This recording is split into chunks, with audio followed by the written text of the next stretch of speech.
So now guys tum lang mesen malai hem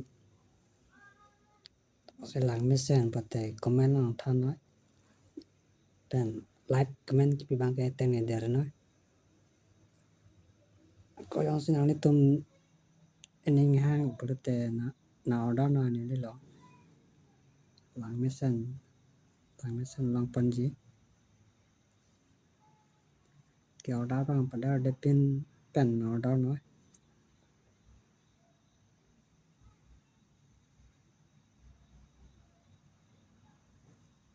kasona hem kenang ji da comment on than nói em tập mà em thành song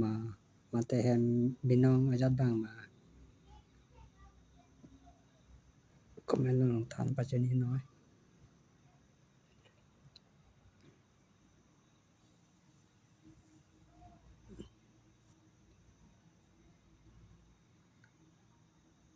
channel subscribe cái lang pa te channel ta subscribe moi then video bang share ta non ke